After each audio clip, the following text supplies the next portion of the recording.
Mokslininkų teigimu, didžiausias eksperimentas su žmonėmis be jų sutikimo buvo hidrintų riebalų panaudojimas. Transriebalai yra sukurti dirbtinai. Ir jeigu norite užkimšti arterijas, vartokite tos riebalus.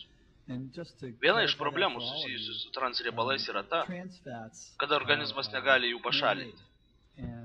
Statistika rodo, kad dėl jų per metus miršta 30 000 žmonių.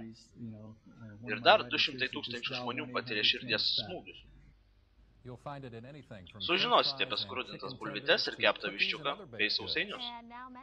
Žmonės stengiasi atsisakyti maisto su transriebalais. Ar yra Kanzaso valstybėje galimybė jų atsisakyti? Jeigu jūsų maiste yra hidrintų riebalų, žinokite, kad tai transriebalai. Maistas, kuriame jų yra, atrodo skaniai ir yra skanus. Net buvo manoma, kad tokie riebalai yra sveikesni nei kiti naudojami maisto pramonėje. Ir tik metams bėgant buvo suprastas jų poveikis. Viena iš jų sukeliamų problemų yra aukštas cholesterolis. Transriebalų randama visur – picoje, desertuose, kuriuos pateikia restoranai, skrudintose bulvytėse. Toks maistas kepamas hidrintuose arba augaliniuose riebaluose, arba transriebaluose. Yra paskaičiuota, kad žmogus suvalgo apie 6 gramus tokių riebalų kasdien, o tai yra apie 2 kg 270 gramų per metus. Nors transriebalai suteikia sotumo ir išlaiko maistą ilgiau, jie yra žalingi. Šie riebalai sukelia cholesterolio atsiradimą, o šis širdies infarktus. Paskaičiuota, kad nuo tokių riebalų miršta apie 50 000 žmonių.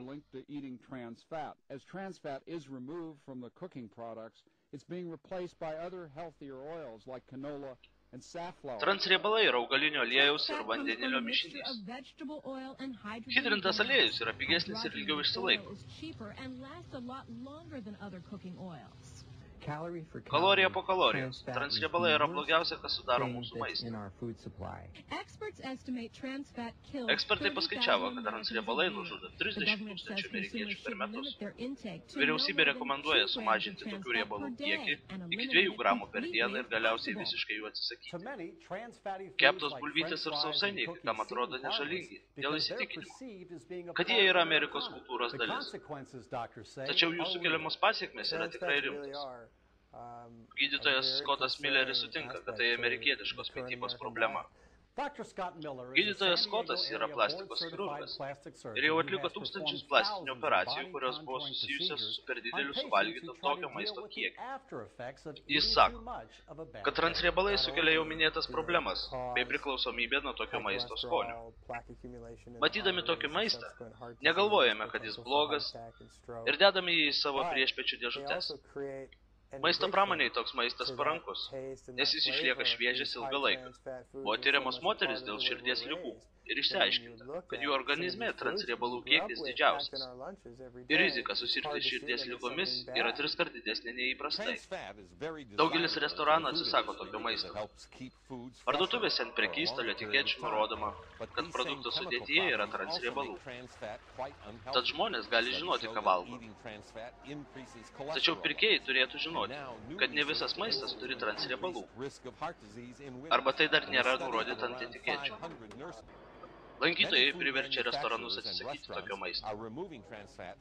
Tačiau kodėl, nors žinoma, kad tai žalinga, taip ilgai buvo delsiama? Niekas jų nevertė. Pirkėjai nori būti sveiki. 24 000 Amerikos greitojo maisto restoranų privalo atsisakyti transriebalų iki 2007 metų Liepos.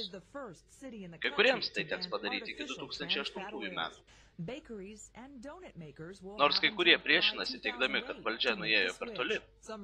Kiti restoranai savanoriškai pakeičia naudojamą aliejų, net neįsigaliojus draudimui. Didieji restoranai kaip Chili jau pritaikė pakeitimus. McDonald's restoranai kol kas tyria, kokias alternatyvas taikyti.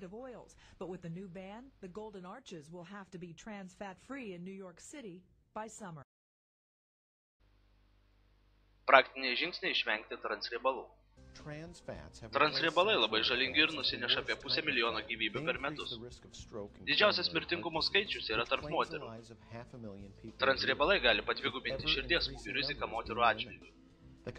Transriebalai ne tik padidina blogojo cholesterolio kiekį, bet ir nuslopina gerąjį cholesterolį.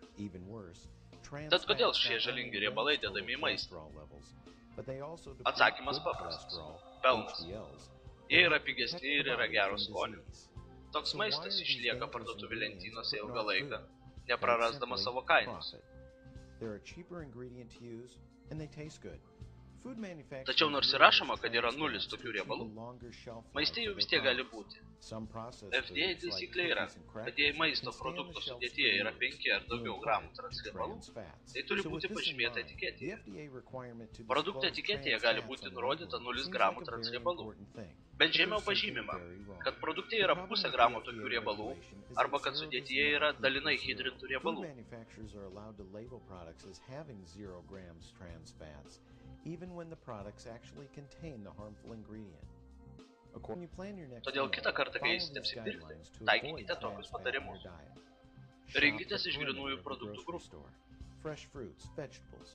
Choose items in their whole food form with the least processing. Avoid Venkite greito maisto. fried chicken, biscuits, french fries, and anything fast food establishments cook with oil or lard. Avoid processed foods like crackers, Venkite perdirbto and maisto. baked goods. Skaitykite produkto etiketes. Būkite atidūs skaitydami etiketes. Jei sudėtyje yra nors kiek hidrintų riebalų, tokio produkto nepirkite.